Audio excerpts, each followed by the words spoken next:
अक्षय भैया, जैसे हम लोग देखते हैं कि बहुत बाबा जी लोग हैं ना, ग्रहों के बारे में, राशियों के बारे में सोशल मीडिया पे बताते रहते हैं, तो क्या उनको फॉलो करना चाहिए, उनको मानना चाहिए जो वो बता रहे हैं? जी, ऐसे ग्रहों के कोई मतलब कॉमन उपाय होते नहीं है हाँ हाँ। कि किसी यूनिवर्सल उपाय किसी ने बता दिया कि ये कर लो तो वो हो जाता है, ऐसा नहीं होता है। जैसे मैंने बताया कि हर एक के अलग अलग कर्म होते हैं। पर्टिकुलर नक्षत्र में उस चरण में पैदा हुआ, फिर वो किस एसेंडेंट में पैदा हुआ, किस राशि में पैदा हुआ, उसके ग्रह कौन से कैसे बैठे हैं, सब कैलकुलेशन करना पड़ता है, सब देखना पड़ता है। कि जैसे होम्योपैथी में रिपोर्ट ली जाती है पहले कि आपको क्या पसंद है, इसको क्या पसंद, क्योंकि ज़रूरी नहीं है कि दो ट्विन्स अगर पैदा हुए तो दोनों की मतलब सेम लाइकिंग हो या उनका सेम थॉट तरीके पैटर्न से, सेम हो। हाँ।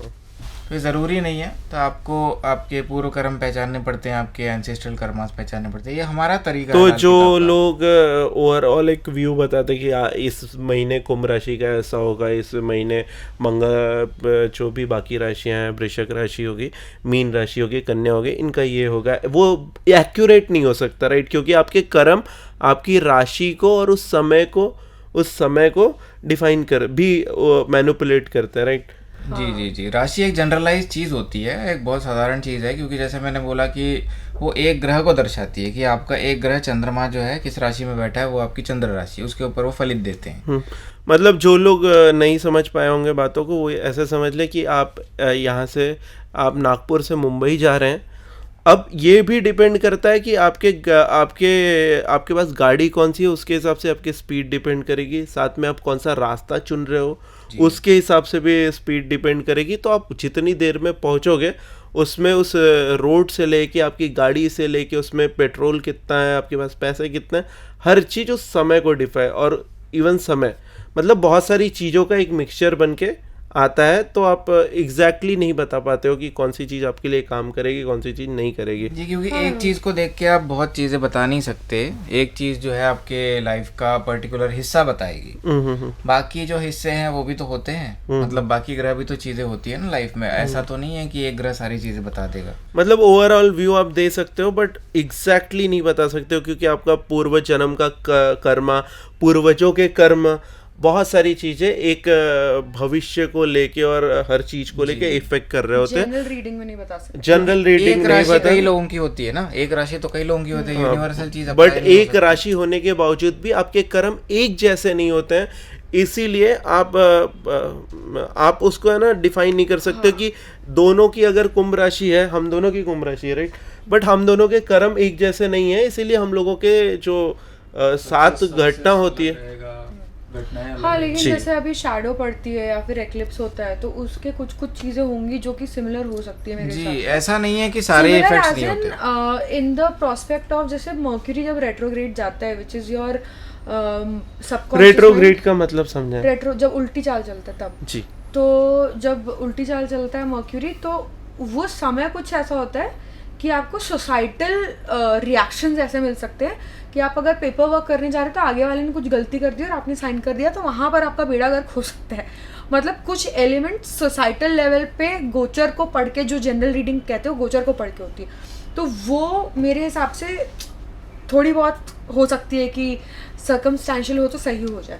मेरे को ये पूछना है कि हमें इंस्टाग्राम पे, फेसबुक पे जनरली रेगुलर रीडिंग्स के लिए आजकल जो मॉडर्न एस्ट्रोलॉजर्स है या मॉडर्न टैरो कार्ड रीडर्स हैं, न्यूमरोलॉजिस्ट्स हैं, वो लोग ना एक जनरल रेमेडीज दे देते हैं कि अगर आपके पास पैसा नहीं आ रहा है तो आप मनी प्लांट लगा लो अगर आपको ऐसा लग रहा है कि आपका मन स्थिर नहीं है तो आप ऐसा कर लो।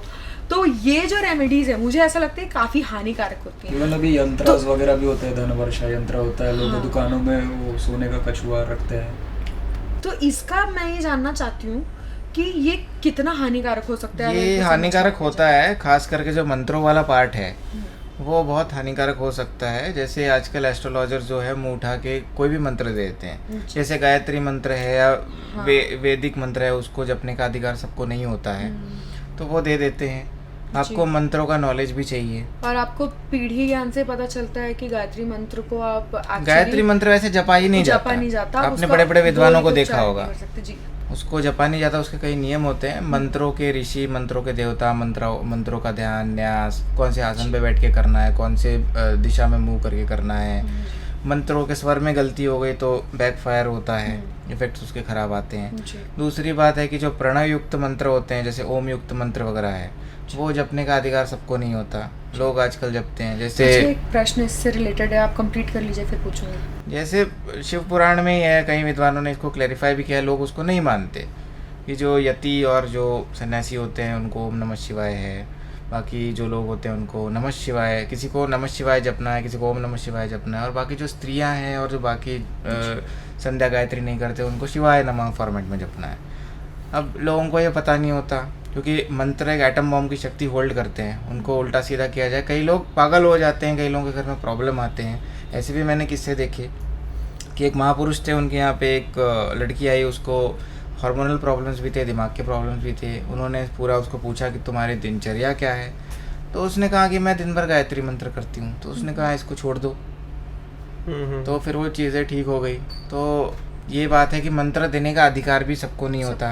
अब लोग आते हैं, वो उठाते हैं कि इतनी माला गायत्री कर लो, बहुत आपने देखे हैं ऐसे लोग। तो आप बड़े बड़े महापुरुषों का सुनो, यूट्यूब में सर्च करके आप देख सकते हो कि गायत्री मंत्र किसको करना चाहिए, किसको नहीं, उसके क्या नियम होते हैं, तो आपको दिखेंगे साइड इफेक्ट। उसके लिए वैसा चरित्र चाहिए होता है, जितना मुझे पता है, मतलब आचरण करना। मेरे को तो लगता है कि आपके इष्ट देव कौन है, इष्ट देव कौन है वो भी आपको पता होना चाहिए। डेफिनेटली आपके ऐसे आजकल मंत्र ये भी बात है, आज जो कुल देवी है, कुल देवता है, उनका लोग करते नहीं, तीसरे कोई पकड़ लिए लोगों ने, ये भी एक चीज हो गई। तो भी वो एक दोष फायर है। बैक होता है क्या? बिल्कुल दोष लगता है, क्योंकि कुल देवी और कुल देवताओं का पूजन होना चाहिए, उनका स्मरण होना चाहिए। आपको अपना कुल का आचार विचार जो है वो सब पता चाहिए कि आपके यहाँ कौन से रिचुअल्स होते हैं, कौन से त्यौहार होते हैं। वो लोगों ने छोड़ दिए हैं, बहुत लोगों ने पितृकर्म छोड़ दिए हैं। तो कई चीज़ें ऐसी भी है कि यहीं से प्रॉब्लम आ रही है, जो अपने बेसिक रिचुअल्स है, जो बेसिक हमारी पद्धतियाँ हैं, वो हमने छोड़ दी हैं, तो उसके कारण ज़्यादातर प्रॉब्लम्स तो वहीं से आ रहे हैं। अच्छा।